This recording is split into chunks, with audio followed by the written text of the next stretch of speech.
Hi friends, welcome to my YouTube channel. Today recipe శామగడ్డ fry అండి. First శామగడ్డను తీసుకోవాలి.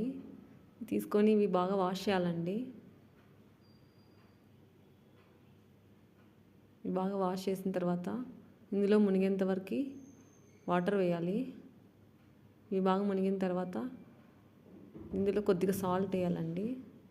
సాల్ట్ వేసి బాగా మిక్స్ చేసి స్టవ్ వెలిగించి లో ఫ్లేమ్లో పెట్టాలండి. ఇవి లో ఫ్లేమ్లో పెట్టి 10 to 20 minutes బాయిల్ చేయాలండి.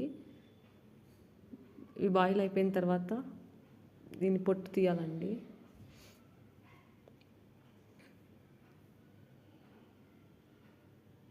ఇలా పొట్టు తీసేసి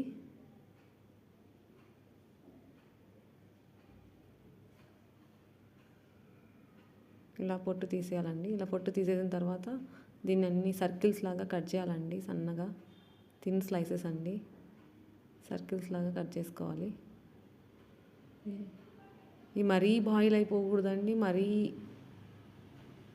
అసలు బాయిల్ కాకుండా ఉండకూడదు. ఇలా కట్ చేసిన తర్వాత ప్యాన్ పెట్టి అందులో ఆయిల్ వేయాలండి.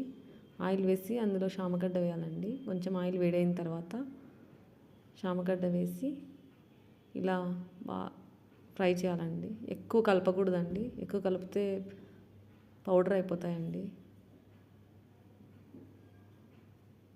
ఇలా సర్కిల్స్లో చేస్తే బాగుంటుందండి. కట్ చేసి ఇలా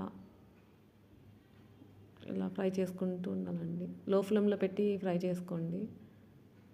చూడండి, కొద్దిగా ఫ్రై అయ్యాయి కదా, ఇంకా కొంచెం ఫ్రై అవ్వాలండి. ఇవి బాగా క్రిస్పీగా ఫ్రై అవుతాయండి. ఇవి చాలా బాగుంటాయండి. ఇవి అన్నంలోకి, పప్పన్నంలోకి.